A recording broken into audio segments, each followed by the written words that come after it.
Here at our 7 News Digital News Desk to talk about the past Ogdensburg City budget just passed by the City Council and the Mayor, and we have our City Manager from Ogdensburg here, Fonda Chronis, as well as Mike Tooley, the Mayor of Ogdensburg, to talk about that budget document, about this year and years ahead. So, number one, thank you for coming down from Ogdensburg to our Digital News Desk to talk with us today. Appreciate it. Glad to be here. Good to see you both. I guess I'll start with you, Mayor. First budget under your belt, right, in terms of your administration, and it went pretty smoothly. Would you describe it as such? Yes, I would. The presentation that Fonda presented to council was as thorough a presentation as I've seen as a citizen in many years. And the discussions, we had 3 budget workshops. And so we went through in detail every area of the budget, and Fonda was able, with the department heads, able to answer questions that we had from council. And ultimately, at the end of the day, the budget we adopted was just a very slight modification from the original proposal. You're new to doing this for Ogdensburg, and you have the history of being able to do this stuff, but it's your first budget. You were here about mid-year. You were pleased with what you did and the numbers that came together, but it wasn't easy, right? Because Ogdensburg has challenges. But give me the rundown of this budget and what it does for people. Certainly. I have to first and foremost thank council and thank the department heads for making the process smooth. It's one person's vision, but it's everybody who works through it, and so it's really important to recognize the fact that council allowed us to do what we needed to do to make some tough decisions on our end, and then council was really good about asking good questions, and our department heads, as always, the experts in the field, were able to really deliver those answers and give council great information to be able to make decisions on. As far as the process was concerned, like most Northeast cities, Ogdensburg is in a tough spot, and it's got a lot of challenges. It's got wonderful opportunities and resources, and first and foremost, the most important thing is to really get ourselves in a position where we're in a good fiscal position. And so that's what this budget is a first step in trying to do, in controlling the levy, but balancing that with the need to provide and enhance services for our residents. Tax rate comes down, right? So people will be saved. Well, they may not save because revaluation of property is worth more right now, but the tax rate does come down in the city of Ogdensburg, south of what, $16, right? It's about 15. Correct. Went down 31 cents. Okay, so we're about 15.80, 15.69. Thank you. So you're 15.69 per $1,000 of assessed value. So bringing that down, that had to help with the reval, though. The reval probably helped bring that tax rate down. So the reval was a couple of years ago. Mm-hmm. So I think the advantage of the reval was taken in 2024. Our evaluations of our properties were pretty consistent from 2024 to what's going to be 2025. So that's a real savings to folks this year. Adding to the police department, that's one thing this budget does do. And in the scope of things in this day and age, with public safety being such a large part of your budget, it was important on council for some people to see more people on the police department. So how do you feel about that? And that's giving the citizens something in the budget, right? Yeah, I agree. The original proposal presented to council by the city manager called for a hire of 1 additional police officer. The police chief made a pitch to council to consider hiring a second, and after much discussion at our last meeting, consensus of council was to bring a second officer on board, but in an effort to try to help it fit within the budget, the game plan would be to bring that person on, the new officer, on July 1st, so we pay for half a year instead of a full year. So it was sort of, in our view, a little bit of a compromise from the position that the city manager had made to us in the original budget proposal. But I'm sure that the police chief is pleased with the council decision. Public safety is such a huge expense in this budget. Do you have any comparison as to the size of Ogdensburg and how much money is put on public safety between police and fire compared to others, or isn't it really easy to compare? I don't think you want to compare one community to another, because no community is the same. This council and previous councils has valued public safety, and they put a good chunk of what we spend every year on that. That's what the citizenry wants, and that's what we try to deliver. So now looking ahead, right? Some tough questions with the future of Ogdensburg, and coming in here, the city manager, made the point to me to say in the next 3 to 5 years, they're crucial years in terms of figuring out the future of Ogdensburg, right? In terms of its fiscal health. Can you explain that? Sure, I completely and 100% agree with that statement. We have to look at whether the community can afford the level of spending, and we do that by various means. But the most important one we look at is how much of your levy, as compared to the constitutional tax limit, are you actually at? And this year in 2024, we're at 94%. The 2025 levy, because it goes down, is 88%. But that's still very, very high as to what we can rely on the property tax to fund things. And you couple that with a decrease in the sales tax over the last few years, and you have a situation where you don't have the revenues coming in, you don't have the ability to raise a lot more in revenues from the property tax, and as we know, costs continue to increase. And we have contractually obligated costs that increase, and then there's the everyday things that inflation just takes upward. And when you put all of that together, along with some news that we've just gotten as far as retirement expenses for 2026 that are going to go up about $300,000, and that's a big number for us. And we were very fortunate on healthcare this year, only to have an increase in our health insurance of 1.1%. I highly doubt we're going to get that same level of increase. I'm sure it will be significantly higher in 2026. So we're going to have some pressures against us. And if the goal is to lower the levy and to rely less on our savings account, which we call the fund balance, to kind of balance our spending and the dollars that come in, we've got some significant challenges coming on the horizon. We've got a great team of department heads, a great council to work with, so I'm very optimistic, but that doesn't make the job any less difficult. You just used the term constitutional tax limit. I want to explain that to people because not a lot of communities are up against that. Ogdensburg has been on the verge of this, being at the very top of what it can tax its people. As you said, it was 94%. This budget brings it down to 88%, the new budget coming in. So you're at 88% of what Ogdensburg can tax its residents, right? Who puts that constitutional tax limit in place? There's a formula in place, and it's based on a 5-year average of your valuation of your properties. So the property value and then how much you can tax your folks. So bringing that down, what was the highest that it ever got to? Do you guys know that number? 94% might be it, 94% was yes. okay. So you're coming off of the high there. And what happens if can you go beyond 94, 95? I mean, if you get up to that point, what is the decision there? Is it you're facing bankruptcy if you get up that high, or is that not a word you want to use? I don't know that necessarily talk about bankruptcy, but if a municipality were to exceed the constitutional tax limit, I think the state would get involved. Would probably get a visit from the comptroller's office, Sure. and it's possible that it could impact the status of the sitting council. Sure. Council, your credit rating, a bunch of things probably with that. But it's not moving in that direction. It's moving down. I want to make that point. In this budget, it brings it down to 88%. That's still a high number, though. Is it? What's it compared to? I know you don't want to compare to other cities, but do other cities or municipalities have that high of a constitutional tax limit? Certainly on the city realm, higher than average as compared to other municipalities is probably true. What we want to do is we want to get under 80%. The comptroller kind of targets 80%. If you're under it, you're in a decent position fiscally. If you're above it, now you've got to start thinking about it. And the closer you get up towards 90, 95, and 100, that just really limits your flexibility if something were to come up that you need to fund. It just, you don't have that background or that ability to draw off of. So it's really important to, from a financial and fiscal flexibility standpoint, get under 80% as kind of your first goal, and then see where things go.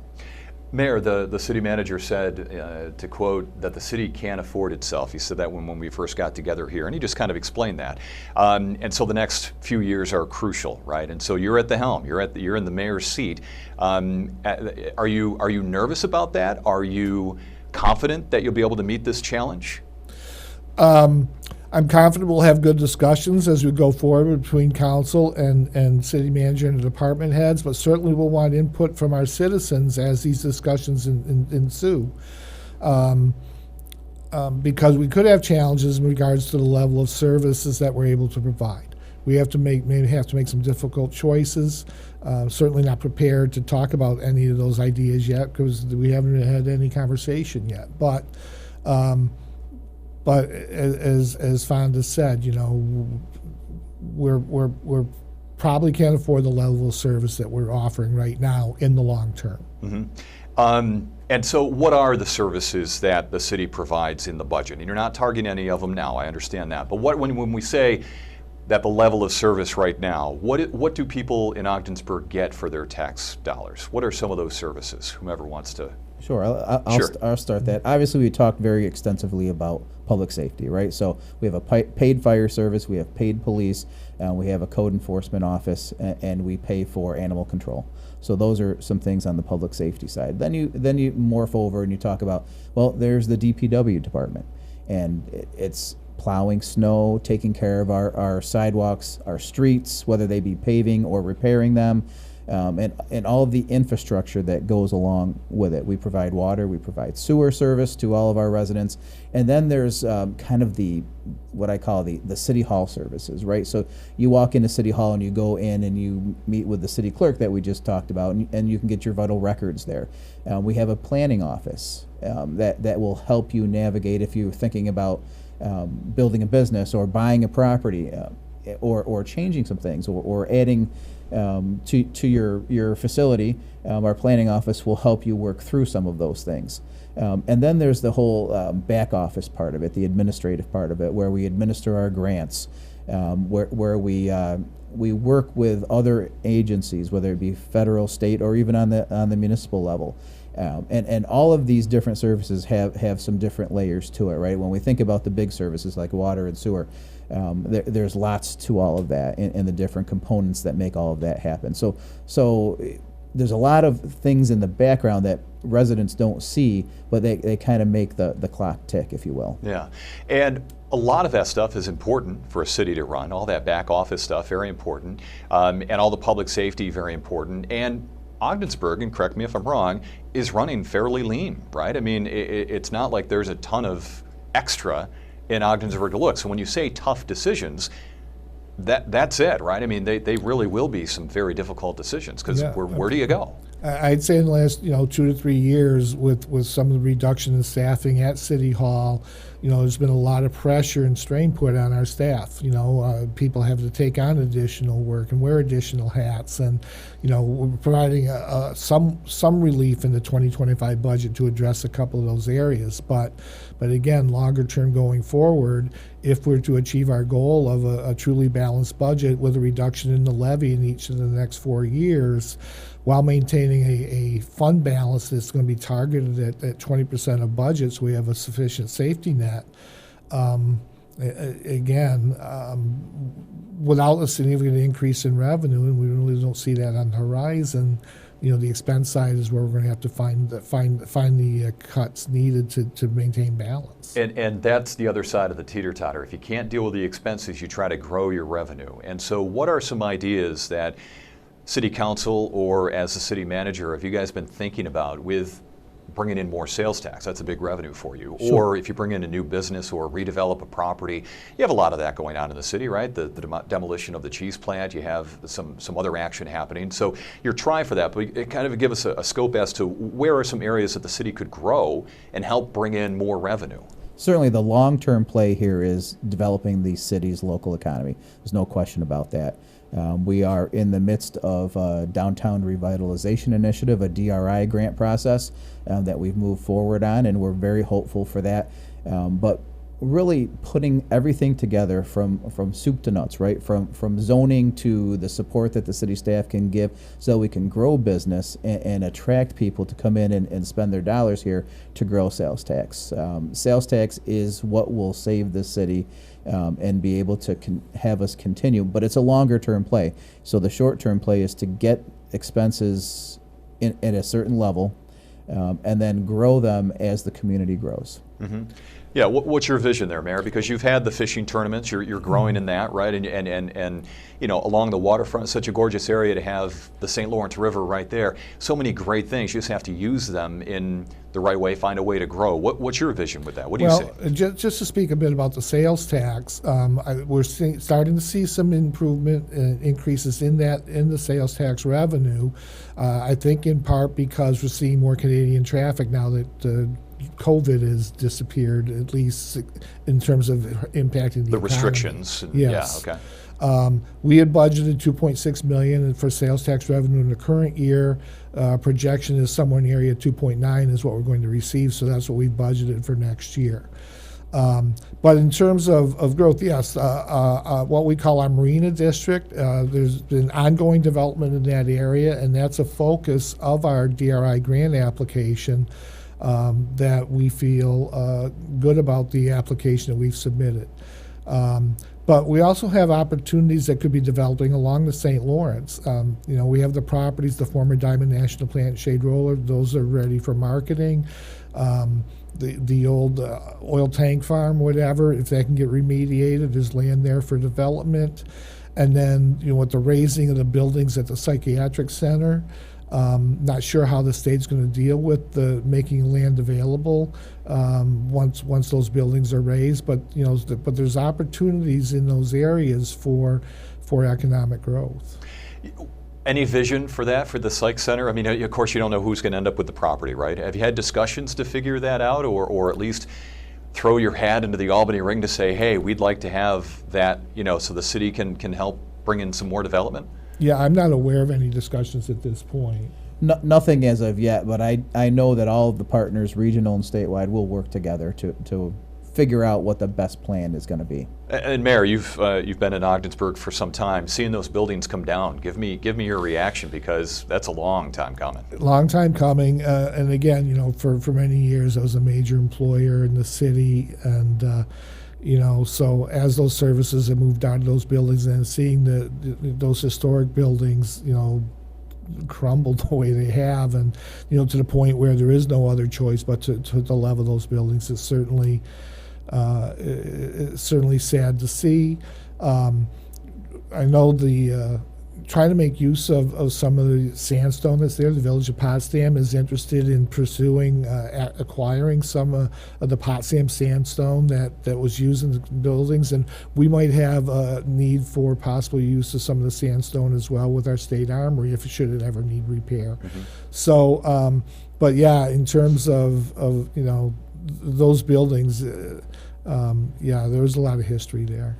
A lot of history, but in terms of someone coming into the community new and seeing that, could the old psych center and the property there end up, if Ogdensburg can develop it or get some kind of, could that end up saving the city? I mean, in the bigger picture, you're adding to your tax base and assessed value. That's a good move. Love the way you're thinking. As the guy who is the bean counter, and that's what they pay me for, anything that boosts our tax base, right? Whether it be from a sales tax standpoint or just from an assessed value standpoint, takes a lot of pressure off the residents who for years and years have really paid a significant portion towards sales tax. I'm sorry, towards the cost of government. So anything that can give relief to those folks is really important.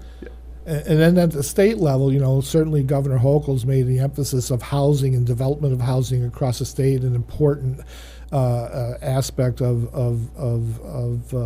her program for the state, and to the point where there's expectations in municipalities now that there needs to be growth in your housing market if you're going to remain eligible for certain grants at the state level. So again, the lands we're talking about could be opportunity for housing as well. Mm-hmm.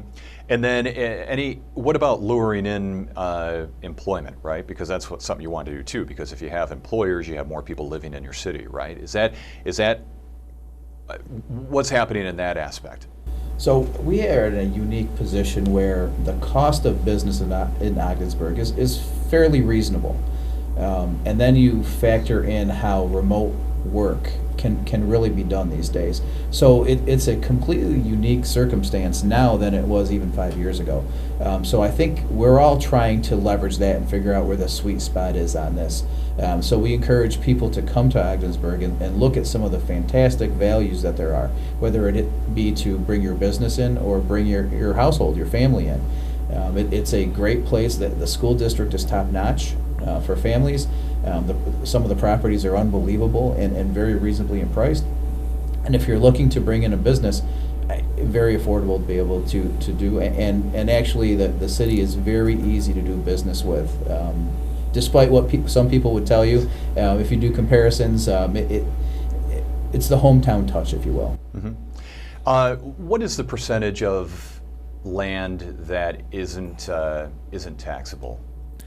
I think it's upward of 60% or so is not subject to real property tax. Because of different entities owning those, diocese or the state. State, the school, hospital. The school, hospitals, hospital. Any thought that if, and I love this format with talking here in the digital news desk, because if you don't know, you don't know, and it's an okay answer.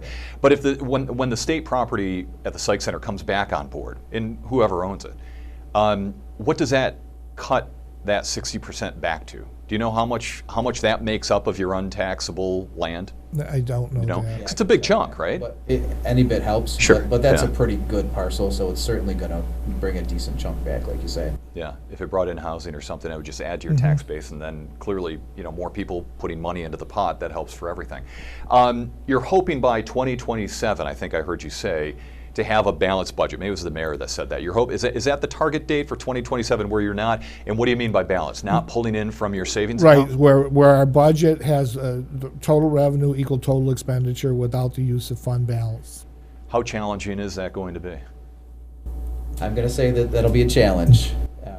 But you're on board with it. I mean, that's not a surprise to you. Oh, not at all. Yeah, okay. I think that's what I identified as probably our biggest fiscal challenge, and I'm very happy to say that council has agreed with that.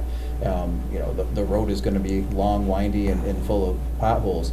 But the point of the matter is, when you get your fiscal house in order, then you can start tackling a lot of the other problems that you have. So to me, it's job one. It ultimately is council's decision whether it is job 1 or 1.5 or 2. But as of right now, I think we're in lockstep saying that this is really important. We didn't get into this position overnight. It took years. So to try and fix it in a 12-month period, I think is really impossible unless there's a huge sacrifice to services. And I don't think anybody wants that. Yeah. And the 2025 budget makes progress in that regard. In the 2024 budget, in the general fund, there was $850,000 budget fund balance to balance the budget. The 2025 budget calls for $450,000 of fund balance. So, And what does that come down to, your fund balance after going into this budget now? What will your savings be down to? So we're going to be about 20% of next year's expenses, which is maybe the minimum I want to go to, but you need that for cash flow, you need that for emergencies, so you have to have something in your savings account. What we want to do is just eliminate the reliance on that to balance spending and the revenues that come in and make the budget more structurally balanced. When you first came into the community to take the position, you were on our air saying you're here for the long haul. How do you feel about it, and are you still in it for the long haul? I'm in it for the long haul, without any question. Yeah. And I guess it was pretty fortunate to find someone who was willing to take the reins of the city of Ogdensburg on the financial picture with all the challenges. That's not an easy sell. no, and we're very thankful. When we conducted our search for a city manager, we hired John Kroll, former city manager in Ogdensburg, who also did this type of consultative work for the city of Watertown more than once. But he helped us and took the leadership on the search for us.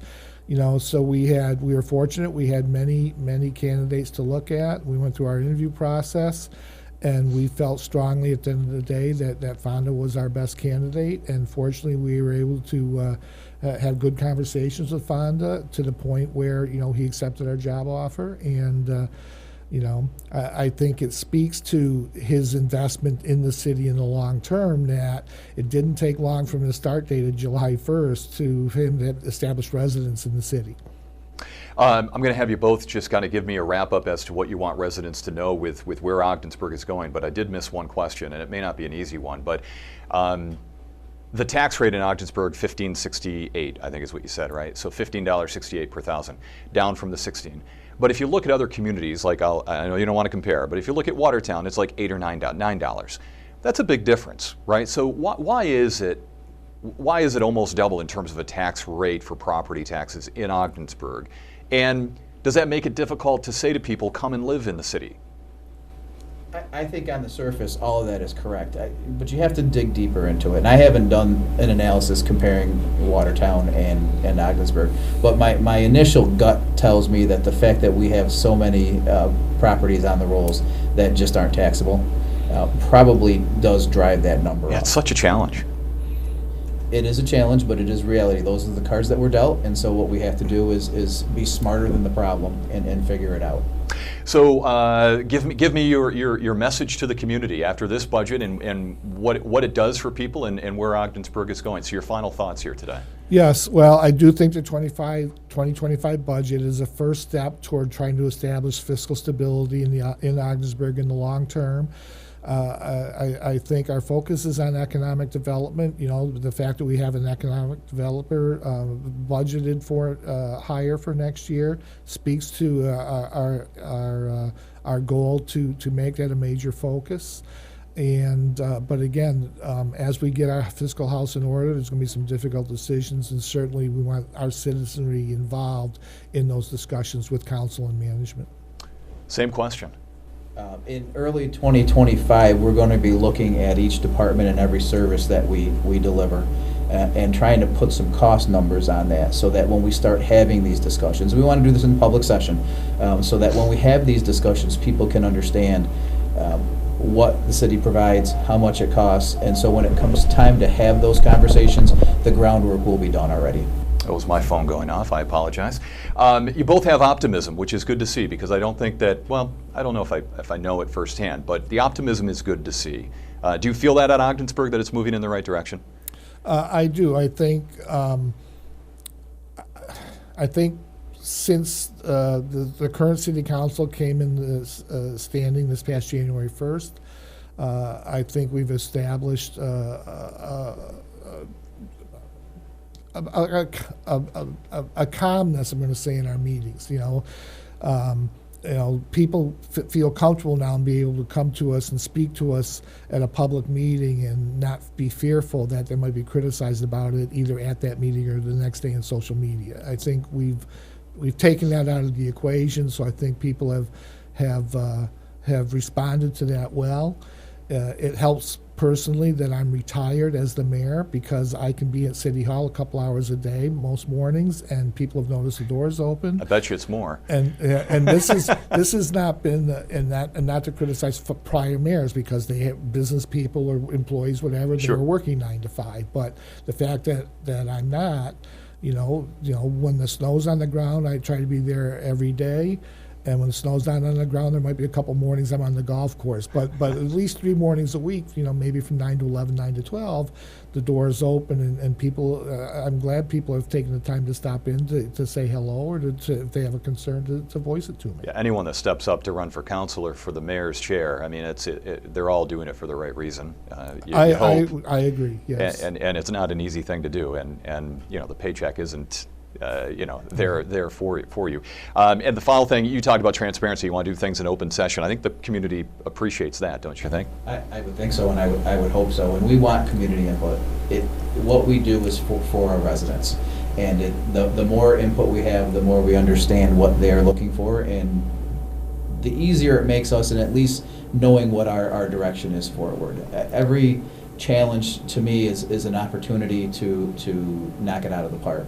And although we won't always be successful, I like to think we'll have a pretty good batting average.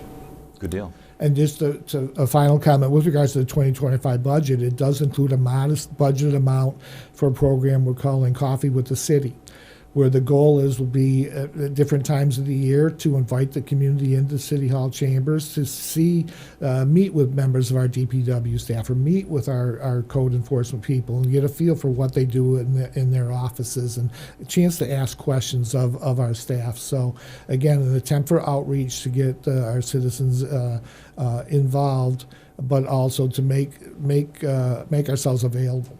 Good deal. Gentlemen, thank you so much for the conversation. Appreciate the opportunity, Jeff. Thanks.